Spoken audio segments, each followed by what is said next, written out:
আমি আজও কালো, আমি ক্ষমতা পাবোই এবং আমি আমার জায়গা আমি ফিরে পাবো, এবং তার সব যা যা যা করে রেখেছে, তার পারিবারিক trust, Yunus foundation, Yunus trust, এরকম হাজার রকমের ট্রাস্ট করে করে টাকা রেখেছে, ওই সবগুলি বাতিল করে দিয়ে ওই গরিব মানুষকে সব দিয়ে দেওয়া হবে, গ্রামের মানুষকে সব আমরা দান করে দেবো।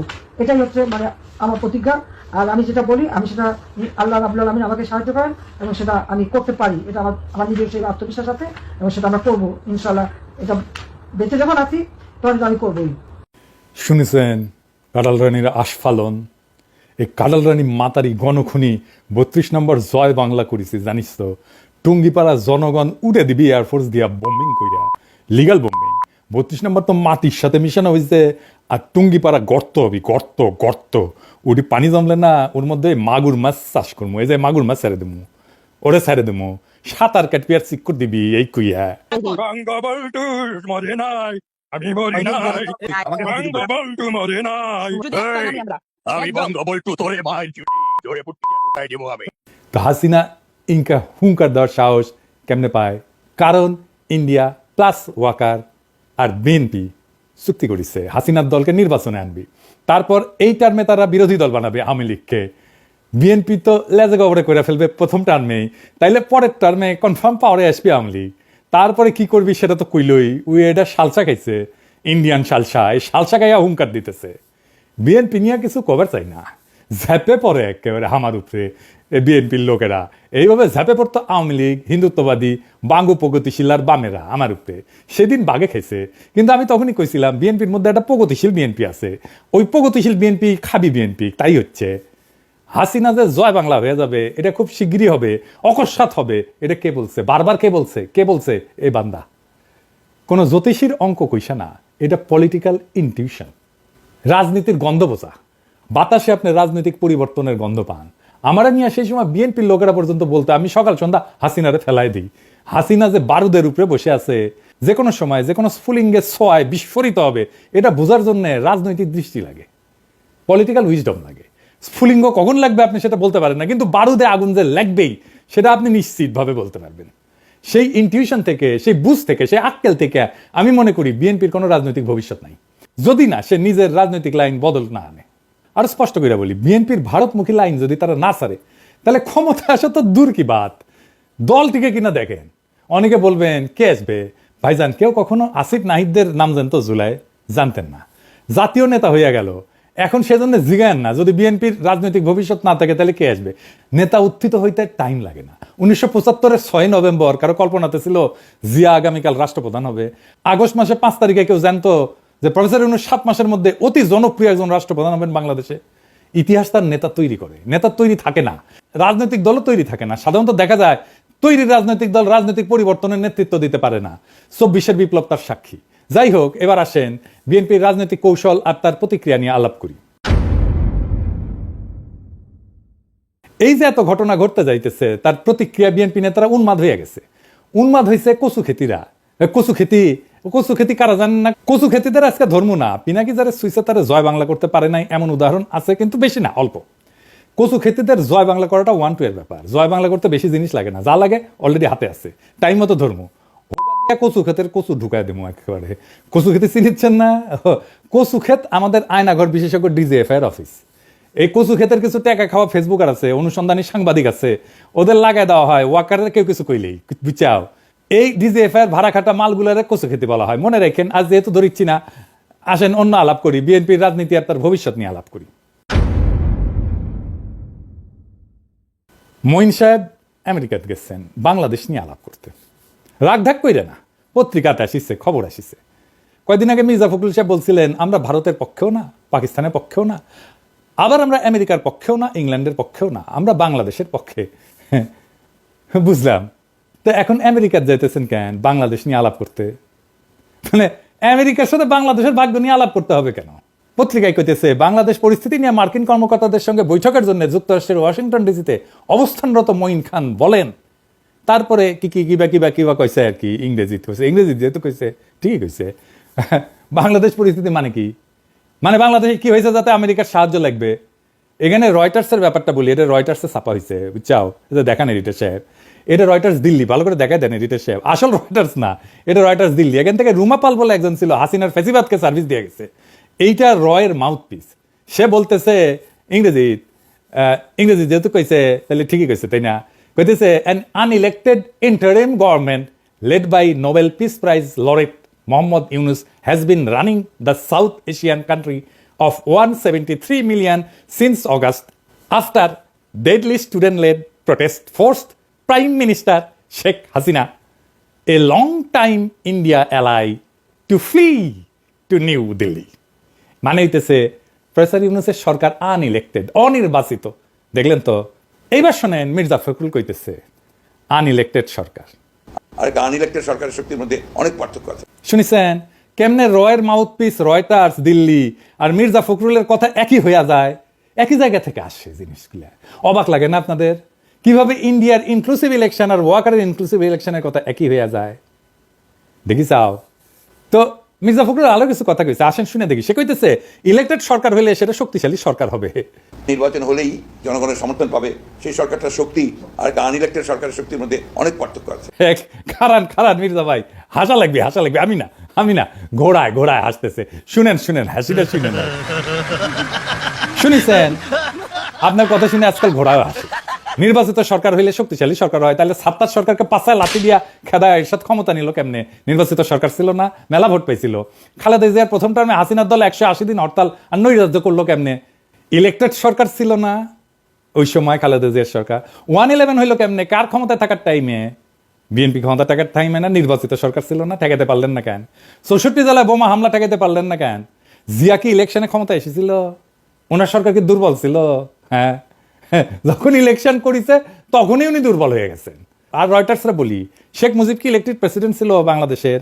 নেহরু কি ইলেক্টেড প্রাইম মিনিস্টার ছিল 1947 থেকে 1951 পর্যন্ত? লেনিন কি ইলেকশন করে ক্ষমতা নিছিল? মাও সেতুং কি ইলেকশন করে ক্ষমতা নিছিল? বাংলাদেশের ইলেকশন নিয়ে এত মাথা ব্যথা কেন তোদের? সরকারের বৈধতার জন্য ইলেকশন জরুরি না, ক্ষমতাকে অভিষিক্ত হইতে হয় জনগণের ভালোবাসায়, সমর্থনে। 1975-এর 15ই আগস্টে সোহরাওয়ার্দীর বডিগার্ড জয় বাংলা হওয়ার পরে জনতা পথে নামে আসা অভিষিক্ত করেছিল নতুন ক্ষমতাকে। প্রফেসর ইউনূস ছাত্র জনতার রক্তাক্ত বিপ্লবের মধ্যে দিয়ে ক্ষমতা এসেছে। উনি জনতার রক্তে, কান্নায়, ত্যাগে, ভালোবাসায় অভিষিক্ত। উনি আমাদের সুপ্রিম কমান্ডার, উনি আমাদের রাষ্ট্রের অবিসংবাদিত নেতা। তো এই রয়টার্সের প্রতিবেদনে বিএনপি কইছে নির্বাচন ডিসেম্বরে পরে গেলে অস্থিরতা তৈরি হইতে পারে। হ্যাঁ, সতর্ক করিছে নাকি? বিএনপির লোকেরা একটা কাটপিস করে আমার ভিডিও বানাইছে আমার বক্তব্য নিয়ে, যে আমি কইছি বিএনপি একটা গণতান্ত্রিক রাজনীতি করা দল, নির্বাচন তো চাইবেই। কথা সত্য, আমি এটা বলছি, কথাটা আমি এখনো বলি। বিএনপির নির্বাচন চাওয়াতে তো কোনো সমস্যা নাই, আমার কারোই নাই। আমার সাথে শয়তানি করিবেন না, ইনকে কইরা শয়তানি করলে কিন্তু শয়তানি আন্দায় দিব পিছন দিয়া। আমি এখনো সেটা বলি যে নির্বাচন চাওয়ার অধিকার আছে বিএনপি। নির্বাচন চাওয়ার জন্য আপনার কোনো সমালোচনা করি নাই, সমালোচনা করিচ্ছি আপনারা সংস্কার চাইতেছেন না, এমনকি বলতেছেন এই সরকার সংস্কার করলে সেটা ছুঁড়ে ফেলাই দেবেন।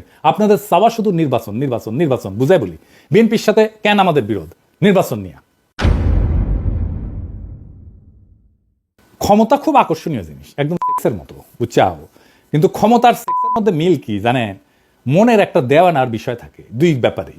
দুইজনের মনের মিল হইতে হয়, তাইলে শারীরিক সম্পর্কটা মধুময় হয়। এই সম্পর্কের মধ্যে কমিটমেন্টটা গড়ে ওঠে মন দেয়া নেয়ার মধ্যে দিয়ে, যারা আমরা প্রেম বলি। শুধু শারীরিক সম্পর্কটা হইতেছে নির্বাচন আর ক্ষমতা, আর রাষ্ট্রের সংস্কার হইতেছে সেই প্রেমের মতো দেয়া নেয়ার সম্পর্ক, যেটা আপনার পূরণ করতে হবে। কারণ রাষ্ট্রের সংস্কার এই জুলাই বিপ্লবের একটা অন্যতম প্রধান লক্ষ্য ছিল। নির্বাচন তো কোনো দফাই ছিল না, নির্বাচন ছিল 9 দফায়, নির্বাচন ছিল না। ওই 9 দফায় ছাত্র সংসদ নির্বাচন ছিল, ওইটা তো আপনি আবার করতে চান না, কারণ আপনার ছাত্রদল হাঁটবে। আপনি সেই শয়তান ডাকাত যারে অসহায় নায়িকা বলে, শয়তান তুই আমার দেহ পাবি মন পাবি না, আর আপনি কইয়া হাসি দিয়া কইতেছেন আমি তো ওইটাই চাই। আপনাদের ভাষাও তাই ডাকাতের মতো, বাপ বাপ কইরা নাকি নির্বাচন দেবে প্রফেসর ইউনূস। আপনি চান হাসিনার রাষ্ট্র ঠিক একই রকম থাকুক, কারণ এইটাই ইন্ডিয়ার প্ল্যান। ইন্ডিয়ার রাজনীতি মানুষ বুঝে, বোকা না মানুষ, মানুষ এত বেকুব না। রাস্তায় নামার ভয় দেখান, হ্যাঁ নির্বাচন চান রাস্তায় নামে দেখেন, আপনার কর্মীরা নামে কিনা দেখেন, কত দ্রুত মাঠের মত পাল্টে গেল দেখেন। টের পাইছেন? সারা দেশের মানুষ চাইতেছে প্রফেসর ইউনূস আরো বেশি সময় থাকেন যেন। প্রফেসর ইউনূস যদি এখন বলে আমি চললাম, মানুষ রাস্তায় গড়াগড়ি দিয়ে কান্নাকাটি করে ওনার পথ আটকাইবে। প্রফেসর ইউনূসের বিরুদ্ধে আন্দোলনে নামলে পাবলিকের মাইর এটা মাটিত পড়বে না, ওইটা বাকশালীর বাচ্চা ফজলুরে জানাই দিয়েন। এটা তো এপ্রিল, মে, জুন, জুলাইয়ের শেষে দেখেন, আপনার দলের পিছে কেউ নাই, আপনারা একা হইয়া পড়ছেন। আপনার দলের নেতা কর্মীরা ইন্ডিয়ান ডিসপেন্সারির দায় নিতে চাইবে না, চাওয়ার কথাও না। আপনাদের দলের অনেক স্পিরিটেড কর্মী দল ছাড়ছে, আপনাদের খোঁজ খবরই নাই, আমার কাছে আছে। আরও ছাড়বে সামনে। আমি যে ফর্মুলা দিছি ট্রানজিশনাল গভর্নমেন্টের, একমাত্র সেটাই আপনাদের দল আর রাজনীতিকে বাঁচাইতে পারে। দেরি করলে আপনাদের লস, কারণ আপনাদের বার্গেন করার ক্ষমতা কমে যাবে। প্রফেসর ইউনূসের ক্ষমতা দীর্ঘায়িত হবে, এই জন্য না যে উনি ক্ষমতায় থাকতে চান, বরং এই জন্যে জনগণ ওনাকে চায়। জিয়ার পরে উনি দ্বিতীয় জনপ্রিয়তম রাষ্ট্রনেতা এখন পর্যন্ত, এটা মাথায় রাখেন। আমার প্রস্তাব মাইনে নিলে আপনাদের লাভ, যদি বলেন আমি এটা নেগোসিয়েশন করে দিতে পারি সব স্টেক হোল্ডারদের সাথে, নয়তো নিজেরা করেন। আর যদি এটা না করেন কি হবে আমি স্পষ্ট দেখতে পারতেছি, যেমন হাসিনা ভবিষ্যৎ দেখেছিলাম যে এরকম একটা গণভোট হবে জিয়ার মতো, বুঝছাও? এইটা সাহেব দেখেছেন, আজকার বেশি কইলাম না, আমি তা এটা কয়ে দিতে পারবো কি ঘটবে বা কি ঘটতে যাচ্ছে। এইবার আসেন বিএনপির আর একটা ভয় নিয়ে কথা বলি। মির্জা ফখরুলের সোশ্যাল মিডিয়া নিয়ে একটা ভাইরাল বক্তব্য দেখে আসি। এখন এখানে সবচেয়ে বড় প্রবলেম দাঁড়িয়ে গেছে আপনার সোশ্যাল মিডিয়া। আপনাদের তো তবু কিছুটা এথিক্স আছে, কিছুটা জবাবদিহিতা আছে। আপনাদের জবাবদিহি কোথায়? সোশ্যাল মিডিয়াতে কোনো জবাবদিহিতা নাই, জঘন্য ভাষায় কথাবার্তা বলা হচ্ছে। আপনারা বলবেন এটাকে, যেটা গ্রহণযোগ্য। আরেকজন আছেন বিখ্যাত মানুষ, না বলতে চাই না, যিনি সোশ্যাল মিডিয়া করে বিখ্যাত হয়ে গেছেন, তার মুখের ভাষা শুনে তো আমার সন্দেহ হয় যে আমরা কোনো সভ্য দেশে বাস করছি কিনা। মির্জা ফখরুল বলতেছে হলুদ মিডিয়ার এথিক্স আছে, সোশ্যাল মিডিয়ার এথিক্স নাই। হলুদ মিডিয়ার এথিক্স আছে মির্জা ভাই, তা ঠিক। আমরা তো হাসিনার প্রেস কনফারেন্স দেখতাম, তাই না? এথিক্স তো দেখতাম ওইটি। যারা 111 ঘটালো মিডিয়া থেকে, এথিক্স তো দেখছি, তাই না? ওইটি যারা ফ্যাসিবাদের বয়ান উৎপাদন করলো, এথিক্স তো দেখছি ওদের, তাই না? মিডিয়ার এথিক্স তো দেখলাম। যারা 21 আগস্ট গ্রেনেড হামলার সময় এটা বিএনপির কাজ বলেছিল, এথিক্স তো দেখলাম। তারেক রহমানকে ডেমোনাইজ করে শয়তান হিসেবে প্রতিষ্ঠিত করার জন্য দিনের পর দিন প্রচারণা চালাইছে, খুব এথিক্স না? হ্যাঁ, বিজেএফ এর পাঠানো টেক্সট ছেপে দিছে মিডিয়াগুলা, খুব এথিক্স না? স্বীকারও করিছে আবার মাহফুজা নাম, জঙ্গি নাটক সাজাইতো প্রথম আলো, ডেইলি স্টার, খুব এথিক্স। পুরে বা আমার এথিক্স মারানি রে। কালবেলা সম্পাদক যায় আয়না ঘরে যায় আলেমদের টর্চার করার সময় ইন্টারোগেট করার টাইমে হাজির থাকতো, সেটা খুব এথিক্স না? আপনার এথিক্সের টিকি বান্ধা তো চিন্ময় প্রভুপাদের সাথে মির্জা ভাই। মির্জা আব্বাসকে গালি দিছে শোরে বাচ্চা বলিয়া, তাই খুব ঘোষা হয়েছেন। আপনি রাজনীতি করতে আসবেন, গালি খাবেন না? তাহলে মাস্টারি করেছিলেন, ওটাই করেন। ওবামাকে ফিলিপাইনের প্রেসিডেন্ট বেশ্যার ছেলে বলে গালি দিছিল, পৃথিবীর সবচেয়ে ক্ষমতাধর লোককে বেশ্যার ছেলে বলে গালি দিছে, ওবামাকে সহ্য করতে হয়েছে। আপনারাও গালি খাবেন, সহ্য করতে হবে। না সহ্য করতে পারলে হিমালয়ে গিয়ে সন্ন্যাসী হয়ে থাকেন। চিন্ময়ের সাথে তো খাতির আছেই। সোশ্যাল মিডিয়া নিয়ে উনি খুব বিলা, কারণ উনি জানেন ওনারা ক্ষমতায় গিয়া এই সোশ্যাল মিডিয়ার তো সহ্য করতে পারবেন না। যে সকাল সন্ধ্যা ঠাপ খাইবেন খালি সোশ্যাল মিডিয়ার। ওনারা সোশ্যাল মিডিয়ার পাওয়ার দেখেছেন, তাই সোশ্যাল মিডিয়ার মুখ বন্ধ করতে চাচ্ছেন। ওনারা দেখেছেন ওনাদের নির্বাচনের বয়ান সোশ্যাল মিডিয়ায় জয় বাংলা করে দেওয়া হয়েছে কয়েকদিনে। আবার কইছেন সোশ্যাল মিডিয়া কুতুব আবিষ্কার হয়েছে। হ্যাঁ মির্জা ভাই, কুতুব দেখে ডরাইছেন। আপনারা লড়াই করেছেন না? কইছে শোনান, আবার শোনান। এইটা সে ওরা নাকি লড়াই করেছে বাংলাদেশের স্বার্থ নিয়ে। কারণ এই বিএনপি একমাত্র দল যে প্রতিবার প্রতি বিপদে আপদে এই দেশে তারা রুখে দাঁড়িয়েছে, তারা এই সবসময় আপনার সে রক্ষা করেছে বিপক্ষে। বিএনপি সেই দল যারা বাংলাদেশকে সমস্ত তার সংকট থেকে উদ্ধার করেছে। গপ্প মারান, দেশকে উদ্ধার করেছেন, গপ্প মারান। ছাত্ররা রুখে না দাঁড়িয়ে আমাদের আজকাল শুনতে হইতো ঈদের পরে তীব্র আন্দোলন করে তুলব। হ্যাঁ, সারা দেশের মানুষ আপনাদের দিকে তাকাইছিল। 2018 সালের নির্বাচনে গেলেন, ন্যূনতম প্রতিরোধ গড়ে তুলতে পারলেন না আওয়ামী লীগের বিরুদ্ধে, পিটাইলো, মাঠ ছেড়ে পালাইলেন আপনারা। 2023-এর 28 অক্টোবর প্রাণের ভয়ে রুখে দাঁড়াইতে পারেন না। আপনার দলের নেতা মির্জা আব্বাস বলতেছে আবার এখন হারকিউলিস হয়ে গেছে মির্জা আব্বাস, প্রাণের ভয়ে দাঁড়াইতে পারে নাই। আপনার দলের কর্মীরা জান দিছে, গুম হয়েছে, জেলে গেছে, দেশ ছাড়া হয়েছে, আপনারা আরামেই ছিলেন। নেতারা কিচ্ছু করেন নাই, কিচ্ছু করেন নাই। 5ই মে হেফাজতকে ফেলাইয়া রেখে চলে গেছেন। ভুলি নাই এই বিশ্বাসঘাতকতা। আপনাদের কথা ছিল আপনারা খালেদা জিয়ার নেতৃত্বে অবস্থান নেবেন। ম্যাডাম খালেদা জিয়া খাবার দাবার কাপড় চোপড় নিয়ে প্রস্তুতি নিয়ে আসছিলেন, আপনারা ম্যাডামকে ফেরত পাঠিয়ে দিচ্ছেন। ওই 5ই মে হাসিনার পতন হয়, যদি আপনারা ওনাদের না ফেলায় চলে যেতেন, কোনোদিন সরি বলেন নাই। মানুষজনকে গণহত্যার মুখে ফেলায় চলে গেছেন, আজ আসছেন কুতুব বলতে।